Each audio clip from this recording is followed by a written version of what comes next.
Colossal. Heavy. Ultra-precise.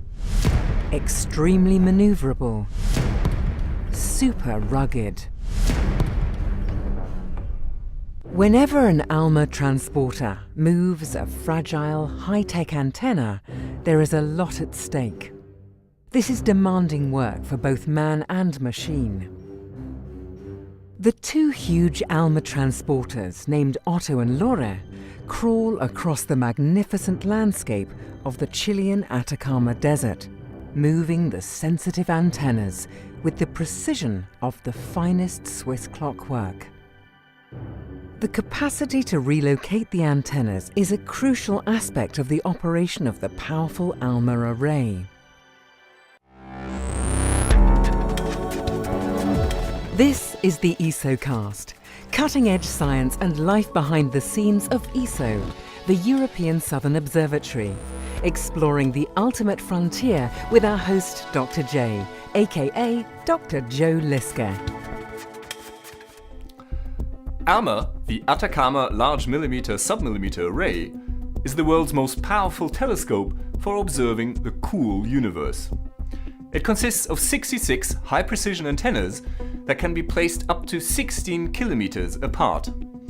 Now, being able to move and reposition each of these antennas individually is precisely one of the reasons why ALMA is such a powerful science machine. But moving the antennas requires a sophisticated vehicle that had to be custom built for the job. The ALMA transporter is an engineering wonder, 20 meters long, 10 meters wide and 6 meters high. It has 28 wheels fitted in pairs, which can turn independently in any direction, providing astonishing maneuverability. This behemoth weighs 130 tons and is powered by two 700 horsepower engines, giving a top speed of 20 kilometers per hour or 12 kilometers per hour when carrying an antenna. The driver's cabin is set low down to ensure that the driver has a perfect view. The transporter can also be controlled remotely, allowing the operator to stand outside the vehicle and watch the machinery during critical maneuvers. The sole purpose of the ALMA transporters is to move the antennas around and to place them with millimeter accuracy.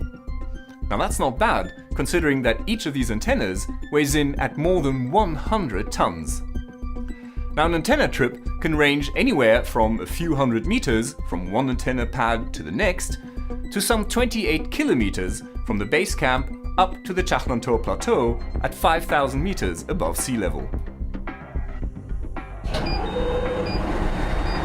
The powerful engines of Otto are fired up.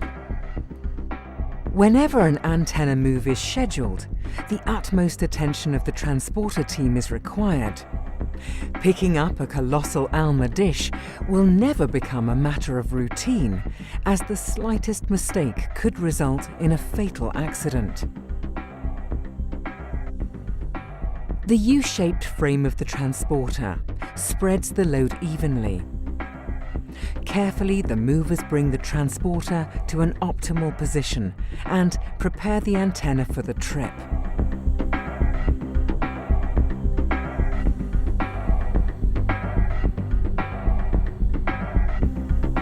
Two angled rails secure the antenna as it is lifted onto the transporter's back.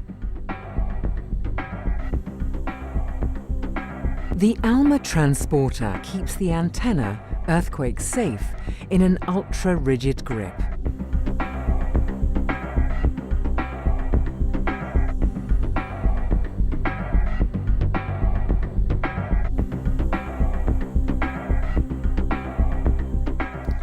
The antenna is positioned with incredible precision at its new location.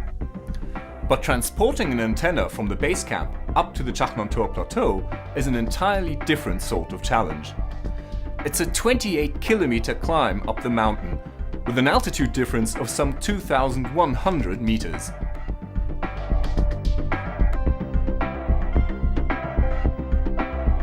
The long drive up the winding road is a test of both driver and engine, and tension in the team is high.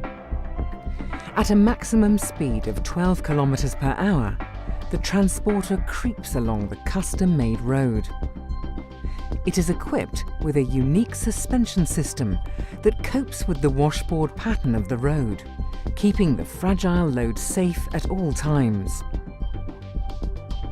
This high-altitude driving is not a leisure trip. As the air thins, the operators struggle to breathe and need to use supplementary oxygen.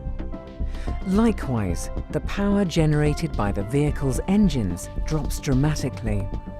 Finally, the plateau is reached, and the antenna is lowered with great precision onto its foundation pad to increase the observational power of ALMA. At first, these transporters may seem to be just bulky monster trucks bulging with power. But of course, there are much more. Their ability to handle the fragile ALMA dishes with such incredible care and precision makes them a simply indispensable tool for ALMA. And what's more, they do it in harsh environmental conditions and with unfailing reliability. And so, these giants aren't just trucks. In a way, they're actually part of a telescope. This is Dr. J, signing off for the ESOcast. Join me again next time for another cosmic adventure.